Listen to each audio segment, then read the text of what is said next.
Hi, I'm Rachel from Cap and Cork, and we're here today with Marla from Three Rivers Distilling, just talking a little bit about Three Rivers, the brand, and what we can expect next. So Marla, give us a little background. For those that might not be familiar with Three Rivers, give us your history. Sure. So we are Fort Wayne's only distillery. We started in March of 2016. That's when we started distilling. And then we released our clear spirits at first, so the vodka, rum, and gin. And then the bourbon followed thereafter. And then in February of 2018, we opened up our restaurant and bar that is attached to our distillery. And we're standing here today in what's considered like the tasting room? It's a tasting room. We call it our distillery lounge. So it's an area that overlooks our stills in the distillery, so our production floor. We do a lot of private events in this room. We do tours and tastings that will bring you through this room and end up at our tasting bar here.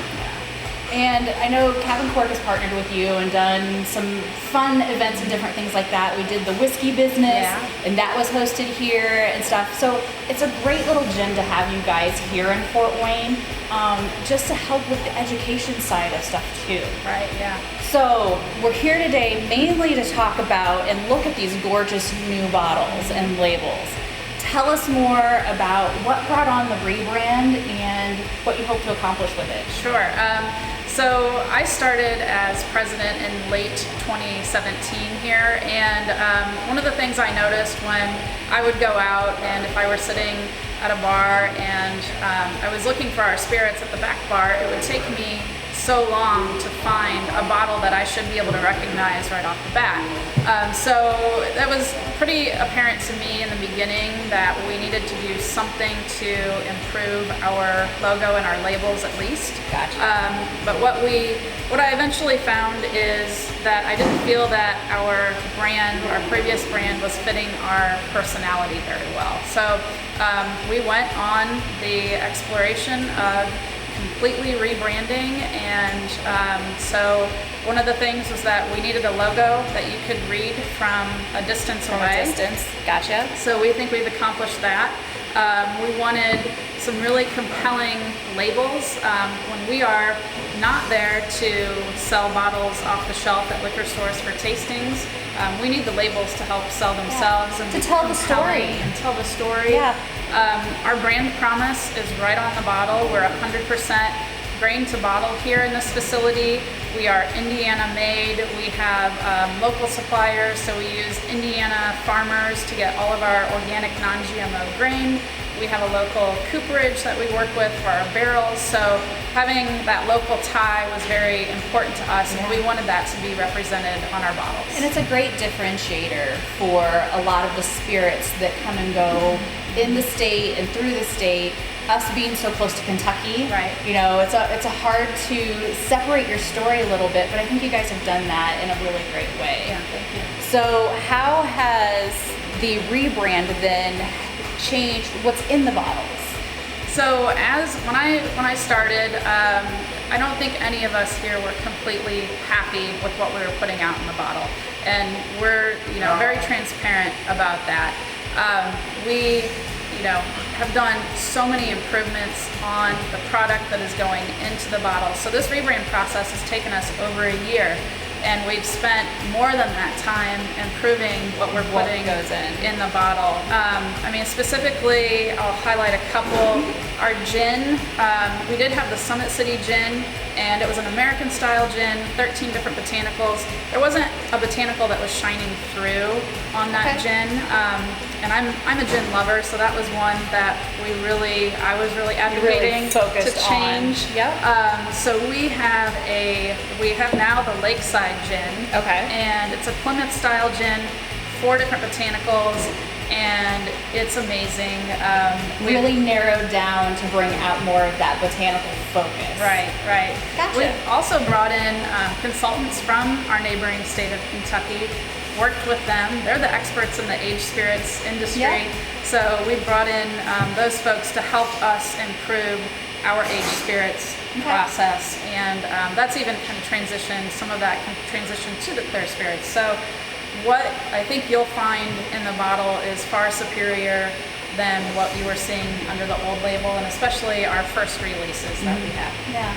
And I think that leads into my next question is, what are some of the like bonuses or the positives of being a small artisan craft distillery?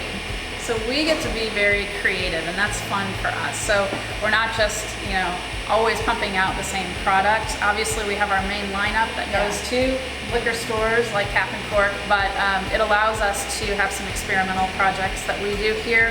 We have under our new brand what we call the Artisan series, so that allows us to play around with things like we have a jalapeno vodka that we're doing.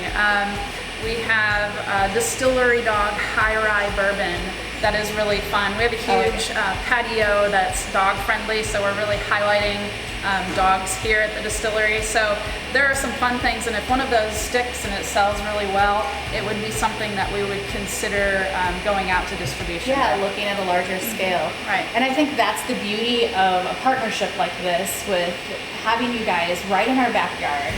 We can try things that work, try things that don't, and hopefully when we have the winners, we'll get them on the shelf. That's right.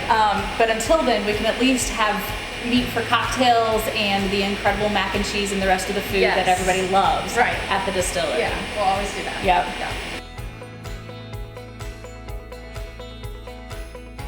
So we're back with Marla, and we're in the restaurant side and the bar side. So tell us a little bit about what you've set up here. What are some of the activities people can expect here? Sure. So we have one of the largest patios in Fort Wayne.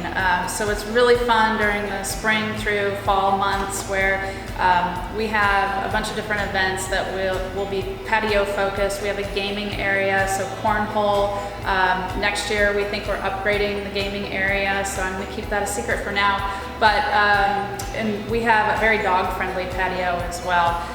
In our restaurant area here, the indoor space, we have a craft cocktail bar, so we're using all natural ingredients and infusions and things of that nature to enhance our spirits. So we are truly handcrafted on each cocktail that we make. Yeah. And it's an awesome spot to meet for even a meeting, a business meeting, otherwise after hours, that type of thing. I know we've utilized the patio for several different events.